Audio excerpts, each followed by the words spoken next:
Red, Blue, and Green. 3 legendary trainers of the Kanto region, and 3 trainers that we get to fight with all new, unique teams in Pokemon Let's Go Pikachu and Let's Go Eevee. Among these 3, Green is the only one who we've never been able to battle against before, but we fought against both Red and Blue in the past, and they used different teams with Pokemon that we thought went hand in hand with their characters.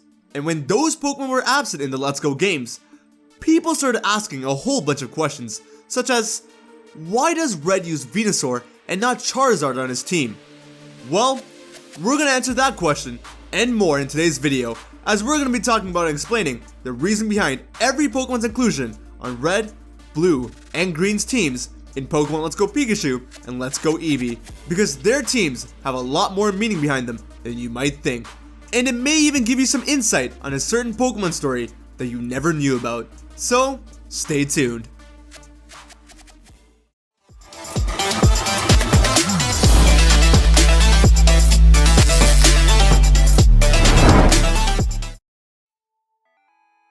What's going on, guys? HybridHero here. The 3 legendary Pokemon trainers, Red, Blue, and Green, all go up against you in Pokemon Let's Go Pikachu and Let's Go Eevee. But to someone who doesn't know much about the Pokemon Adventures Manga, or to someone who hasn't been keeping up with Red and Blue's in-game teams over the years, these teams may look a bit random or weird. But the truth is, all 3 of their teams follow a certain pattern, and each member of the team has been carefully picked and has some sort of significance to the trainer using that Pokemon. And we're going to be going over all of them in this video. Now, if you look at all 3 of their teams, it follows a pattern of containing 3 Pokemon that form a grass, fire, and water trio, a single stage normal type Pokemon, a trade evolution Pokemon, and a miscellaneous Pokemon. And to kick things off, I think it would be easier if we actually start by going over 3 Pokemon all at once. Specifically, the last 3 Pokemon that Red, Blue, and Green use, and the most confusing part of their teams to some people. The original Kanto starters, Venusaur, Charizard, and Blastoise. Red uses Venusaur, Blue uses Charizard, and Green uses Blastoise.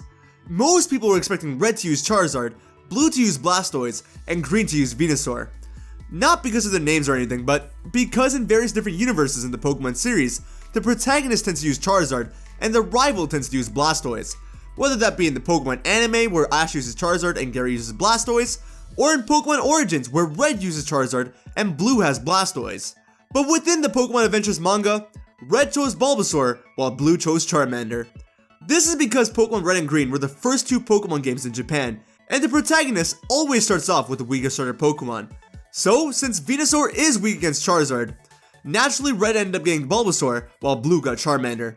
As for Green, she ended up joining the series a bit later when Pokemon Blue came out, and she chose the only remaining starter left, Squirtle. Well, she stole Squirtle from Professor Oak and, entered the series that way, and later evolved her Squirtle into a Blastoise.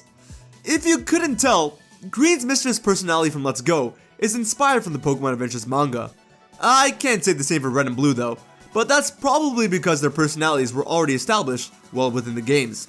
Now, you may think that the reason why these trainers got these starters were because their respective names go along with the type that's strong against the starter that they own. But that's not actually the case, as Blue and Green have their names swapped in Japan. It's a little confusing, but if you want to know more about it, you can always watch my video on the 10 facts you didn't know about the Kanto starters. That's pretty much it for the starter Pokemon, and I think that answers the biggest question that most people have had. But what about the rest of their team? Well, like I said, the 3 of them have their own Grass, Fire, Water core on their team, with their Kanto starters as one of the members. But the other 2 Pokemon hold some significance as well. If you take a look at Red and Green's team specifically, you can see that Game Freak gave their version exclusives from the second game in the multiple pairs of Kanto games to Green, as Ninetales and Victory Bell are Pokemon that are exclusive to Pokemon Blue, Leaf Green, and Let's Go Eevee. While Red's Arcanine is exclusive to the first games in multiple pairs of Kanto games, that being Red, Fire Red, and Let's Go Pikachu. Lapras isn't a version exclusive though, and it's probably just a throwback to the Lapras that Red's been using since Heart Gold and Soul Silver. Now, focusing on Blue's team, he takes the middle road and uses Pokemon that aren't exclusive to either version, and you can pretty much get Gyarados and Exeggutor in any version you want. But the reason why he uses these 2 Pokemon in particular is because he pretty much always uses these Pokemon, because they've been on his team from Gen 1 to Gen 7. One Pokemon that hasn't been on his team, however, is Tauros, the normal type Pokemon on his team. And it may seem rather strange to give Blue a Tauros, but he needed a strong single stage normal type Pokemon, and there are only a few of those in the game. However, there is a nice little Easter egg behind this one as well, and that's that in the Gen 1 games, Blue's grandfather, Professor Oak, was actually programmed to be the supposed super boss of those games. And within those games, he actually had a Tauros on his team, as well as a Gyarados and an Exeggutor, 2 more Pokemon on Blue's team. So, yeah, even though we didn't get to battle Professor Oak in these games, I still see that Game Freak hasn't forgotten about that old Oak battle, and that itself is good enough for me. Red uses Snorlax obviously since he's been using it since Gold and Silver, but he's also been using it since then because Snorlax is a Pokemon that Red uses in the manga. So it's like knocking out 2 birds with 1 stone. Green's Kangaskhan, on the other hand, doesn't have much of a glaring significance, but again, there are only so many single stage normal type Pokemon in the Kanto region. And since Green needs a strong one on their team, and since Red and Blue had already taken Snorlax and Tauros, Kangaskhan was probably the best bet. But she could also have Kangaskhan because it's a purely female Pokemon. She is the playable female character in Pokemon Fire Red and Leaf Green after all, and half of her team is comprised of female Pokemon, so this could be a way to symbolize that. Now, with the order we've been going in, it only makes sense to talk about the trait evolutions next, but I actually want to talk about the miscellaneous Pokemon before we talk about the trait evolutions, and that's mainly because of Green's last 2 Pokemon. But why do I call this the miscellaneous category? Well, that's because Pikachu, Aerodactyl, and Clefable don't really have much to do with one another. Every other group of 3 that we mentioned have some sort of significance to one another, but these 3 Pokemon as a group don't really share that pattern. There's something related to all 3 of them in Pyramid Museum, but yeah, besides that, nothing serious. They're just standalone entries for all 3 trainers.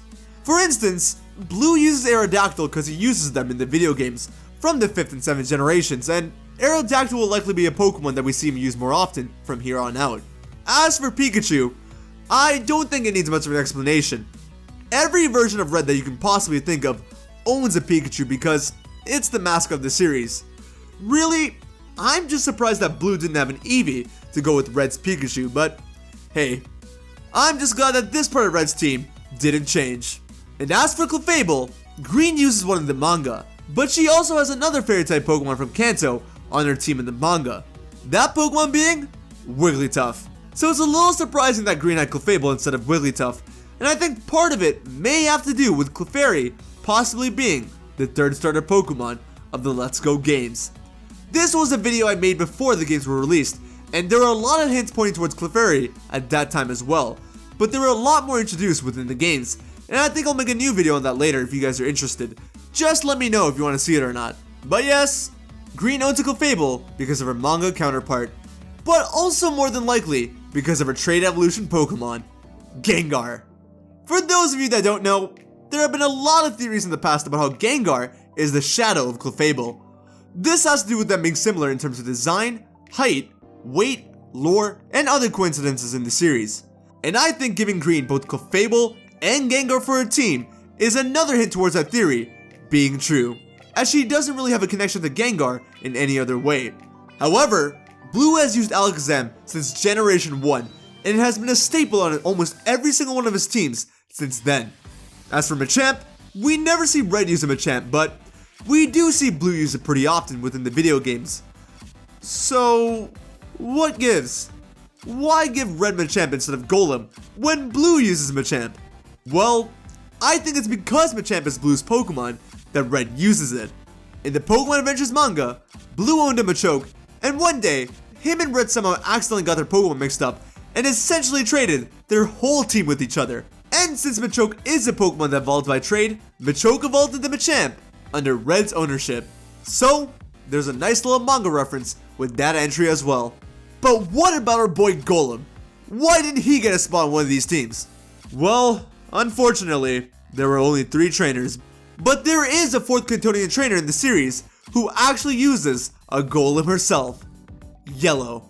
And since we're playing Pokemon on an all-new console, maybe, just maybe, they saved Golem for her, and we'll see her in future DLC, where she joins her friends, Red, Blue, and Green. But, who knows? As for right now, that's Red, Blue, and Green's teams from Pokemon Let's Go Pikachu and Let's Go Eevee explained. Thanks for watching, guys. I hope you enjoyed, and I hope that was insightful and that you learned something about the Pokemon Adventures manga or the video games from this video. If you did enjoy, then be sure to hit a bunch of like button. If you didn't, hit the dislike button. Let me know how you feel. Comment down below your thoughts and opinions. What did you think of this video? And what do you think of the teams of the 3 legendary trainers? And would you like to see a video on Yellow's potential team in these games? Or an updated video on why Clefairy may be the new starter Pokemon? Let me know. Share the video around if you want to help support the channel. And finally, subscribe and hit the little bell icon if you want to stay up to date with all my content. Take care of yourselves, have a wonderful day, and I will see you on the next video, alright? Later.